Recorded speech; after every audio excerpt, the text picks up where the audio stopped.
Canadian Finance Minister Chrystia Freeland on Tuesday introduced tax measures to ease a severe rental housing shortage by limiting income tax deductions on short-term rentals in certain areas. This applies to services like Airbnb and VRBO.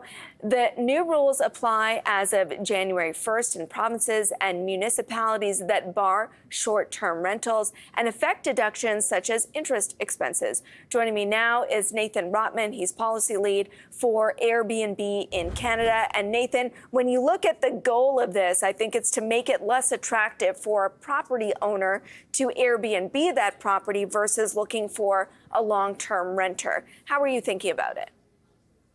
Thanks so much for having us on, and thanks for the question. We support the federal government's investment and initiatives to build more housing for Canadians. That's good for Canada. It's good for the tourism industry. What we also know is that this law is going to impact a very limited segment, because in 92% of our top markets in Canada, there are already regulations in effect. And so, we support working with the federal government. We want to see the details of the legislation, which we expect to come out early next week. And we'll continue to work closely with them over the coming months. Implicit in this regulation is that Airbnb is part of the problem when it comes to exacerbating the housing shortage in this country. Yeah, we disagree with that, and it's a problem with regard to the way that the government is framing this problem. We support compliance of our hosts in the communities where they operate. What we don't support is vilifying short-term rentals as part of the problem with Canada's housing market. 83% of our hosts share one home. And the reality is the Conference Board of Canada recently independently verified is that there is no compelling evidence that Airbnb listings in communities have any meaningful impact on affordability on rent prices in Canada. They also found that when we are regulated in cities like Toronto, Vancouver, Montreal, cities where there are robust bylaws and enforcement regimes, that after that enforcement, there hasn't been a big change in either rent prices or availability for Canadians. Can you flesh that out, the data that you're using to say you're not the cause of some of those housing shortages? Is that because why? The housing stock that is used for Airbnbs is not material enough? Well, first of all, we represent less than 1% of the overall housing stock in Canada. But also, when you look at these major cities in Canada where we have the biggest and most challenging housing concerns, Toronto, Vancouver, Montreal, just to name a few, we are restricted to only operating in a host's primary residence. You can only operate in your home, the home where you live most of the time.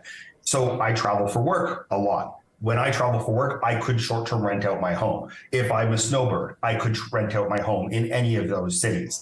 Those homes are never going to be full-time available rentals for other Canadians because they belong to somebody.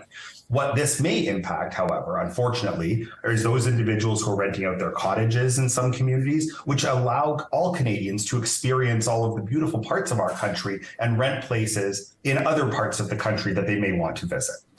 Is that, though, the area that is going to be targeted? My understanding or my thinking is more in areas, like the downtown core, where those kind of issues are a big problem.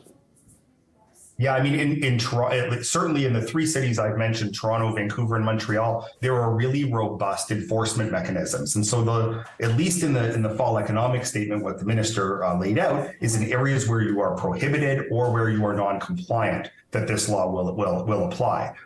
Our hosts in those cities are both not prohibited, they are allowed in limited circumstances, and they are compliant. We have robust data sharing and enforcement relationships with all three of those cities and many others across the country.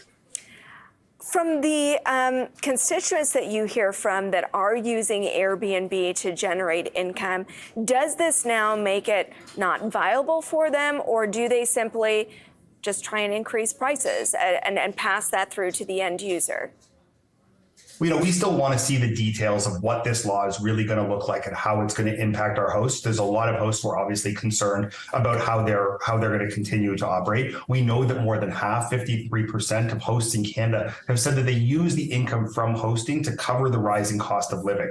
So we see ourselves very much as an answer to affordability. We see more Canadians renting out a room in their home, to make their rent or mortgage payments. We see more people investing in properties so that they can retire and renting that property out part-time as well, especially in cottage country type areas.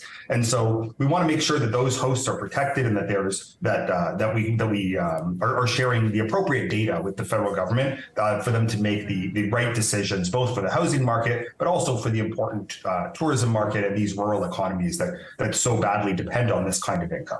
How would you, I mean, you spent a lot of your life in politics before joining Airbnb. How would you characterize the talks with government on this? Are they hostile towards Airbnb? Are they constructive? We really support compliance. What we don't support is vilifying short-term rental hosts as an answer to the to the broader housing problem. We know that Canada's had a major housing problem for a very long time, and the reality of the solution to that is to build more housing, something that we want to work very closely with the government to do. We also believe that there is an affordability challenge. And so ensuring that Canadians have opportunities to earn supplemental income by sharing extra space in their home is really important to those people who are struggling to make ends meet today.